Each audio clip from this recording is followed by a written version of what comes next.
Hi, everyone. My name is Anas Ghadouani. I am Professor of Environmental Engineering at the University of Western Australia. Before I go further, I would like to acknowledge the traditional owners of the land I'm speaking from. At the main campus, Crawley, of the University of Western Australia, the university acknowledges the Whadjuk Noongar people as the traditional owners of the land on which the campus is situated.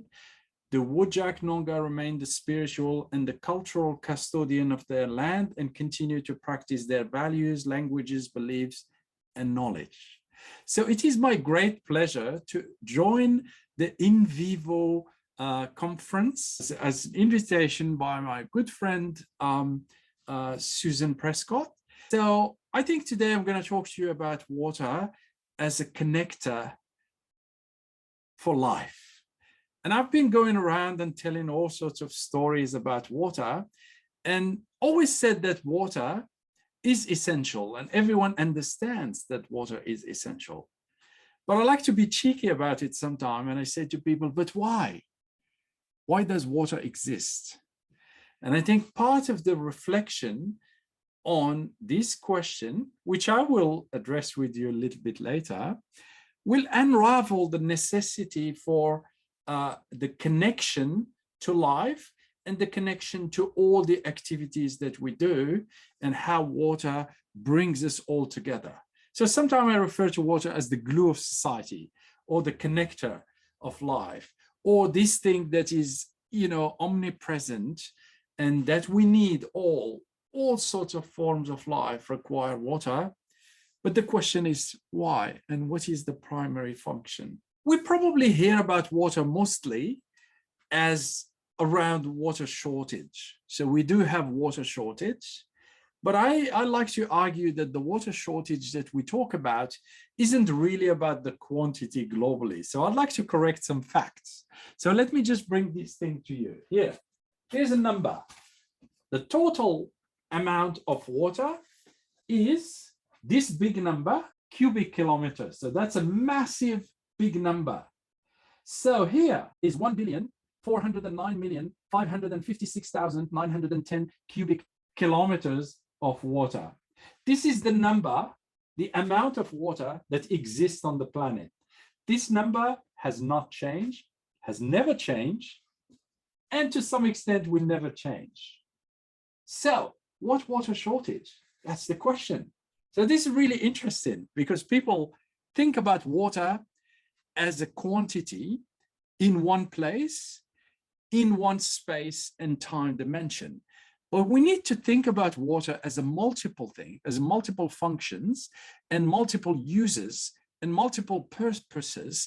And I think the first one that we can think about is that water is essential for production of food. So the majority of the water that we have is really about food production.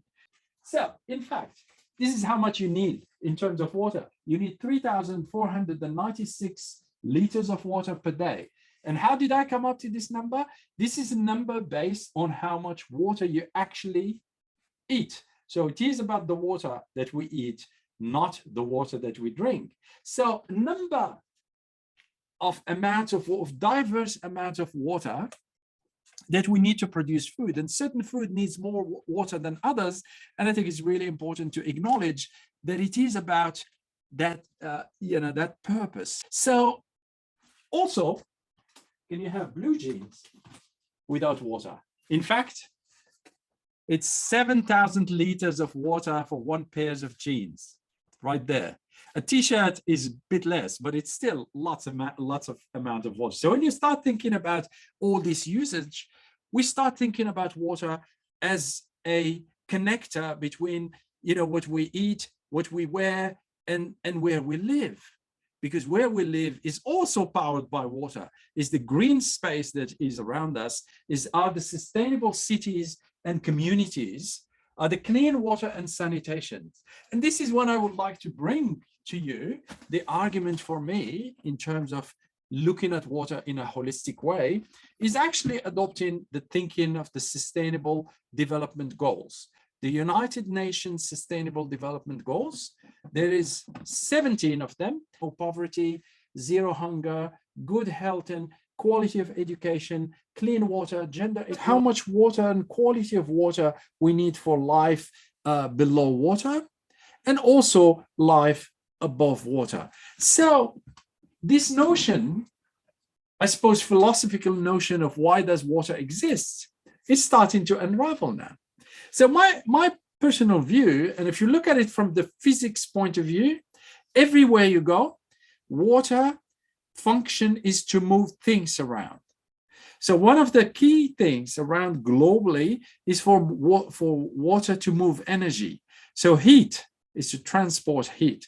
So if you go to the hospital and you have a little bit of fever, they will put you on some fluid, and that fluid is designed to remove that heat from your body. So in the same way that we look at it as a whole system, the planet is powered by the sun, and then that amount of energy is actually transported by the oceans, and then the energy makes it into, and then powers the water cycle, and the water moves things around. Heat, but it moves also particulates, it moves also nutrients, it brings the nutrients from the bottom of the ocean all the way up for the circulation, for the life to happen in the ocean.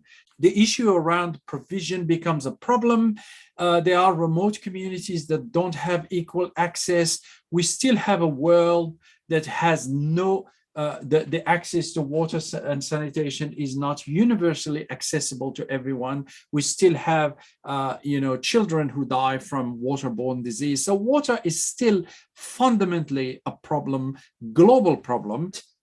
Education as a vehicle for empowering communities to develop solutions for clean water and sanitation has been demonstrated through a number of projects and a number of initiatives around the world. So again, water is about communities. Water is about connecting knowledge. Water is bringing things together and bringing people together to achieve that goal of sustainability in the long term. So I really like to use the Sustainable Development Goals as a way of mapping and putting some diversity in our thinking discussion, rather than just some engineering solution or some policy solution or some scientific solution. These are the questions around the decisions that we can make individually, but also some of the solutions that we can share with others to inspire different ways of looking after water.